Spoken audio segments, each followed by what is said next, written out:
सबैजनालाई नमस्कार। आज हामी ढकेरी वनस्पति उद्यानमा आइसकेका छौँ। हामी कक्षा 9 र 10 का विद्यार्थीहरू आइसकेका छौँ। देख्न सक्नुहुन्छ त्यहाँ छ जामुनको रुख, यहाँ छ खयरको रुख। यहाँ चाहिँ रुखहरू मात्रै छन् ठुला ठुला, अनि देख्न सक्नुहुन्छ राम्रो छ। यहाँ करन्जा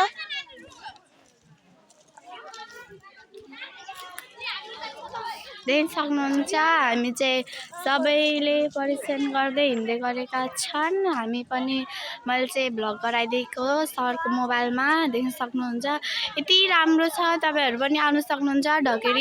ढकेरी पार्क भनेर चिनिन्छ यो ठाउँ। तर यो ठाउँ ढकेरी वनस्पति उद्यान हो यस ठाउँको नाम। तर यहाँ ढकेरी पार्क भनेर चिनिन्छ। यिनी चाहिँ कक्षा 10 का विद्यार्थी एसकेएम छात्राहरू देख्न सक्नुहुन्छ। यहाँ चाहिँ बाटो पनि एकदम राम्रो छ। र यहाँ एउटा के हो यो खै यहाँ एउटा के छ यहाँ देख्न सक्नुहुन्छ। र हामी यहाँ आइसकेका छौँ। तपाईहरु देख्न सक्नुहुन्छ यहाँ यति राम्रो राम्रो ठाउँहरू छ। तपाईहरु यहाँ आएर फोटो खिच्न पनि सक्नुहुन्छ र यहाँ घुम्न पनि सक्नुहुन्छ। यहाँ पिकनिकमा पनि आउन सक्नुहुन्छ तपाईहरु। यहाँ एकदम राम्रो छ। तर कोलपुर नेपालगञ्जदेखि धेरै नै नजिक पर्छ यो ठाउँ।